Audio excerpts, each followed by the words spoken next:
आपण पाहत आहात RK न्यूज, बातमी तुमची, आवाज आमचा। रोड रोमिओवर पोलिसांचा धडाका, विना नंबर व फॅन्सी नंबर प्लेट लावलेल्या 42 दुचाकींवर कारवाई, 33,900 रुपये दंड वसूल। शाळा महाविद्यालय व गर्दीच्या परिसरात विशेष मोहीम, संशयित वाहनांवर कारवाई सुरूच राहणार। शहरातील रोड रोमिओ, विना number plate, fancy number plate आणि वाहतूक नियमांचे उल्लंघन करणाऱ्या दुचाकीस्वारांविरोधात महात्मा गांधी चौक पोलिसांनी विशेष धडक मोहीम राबवत तब्बल 42 दुचाकींवर कारवाई करून 33,900 रुपयांचा दंड वसूल केला। या कारवाईमुळे नियमभंग करणाऱ्या वाहन चालकांमध्ये चांगलीच खळबळ उडाली आहे। सांगली जिल्ह्याचे पोलीस अधीक्षक यांच्या निर्देशानुसार तसेच वरिष्ठ अधिकाऱ्यांच्या मार्गदर्शनाखाली ही विशेष मोहीम राबवण्यात आली।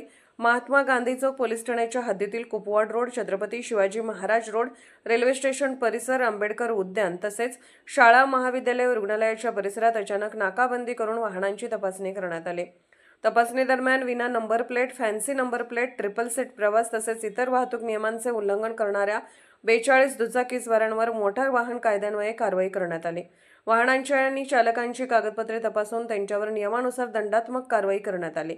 पोलीस प्रशासनाने स्पष्ट केले आहे की अशा प्रकारच्या विशेष मोहिमा यापुढेही अधिक व्यापक स्वरूपात राबवण्यात येणार असून संशयास्पद वाहने किंवा संशयित व्यक्तींबाबत नागरिकांनी तात्काळ 112 या आपत्कालीन क्रमांकावर माहिती द्यावी असे आवाहन करण्यात आले आहे।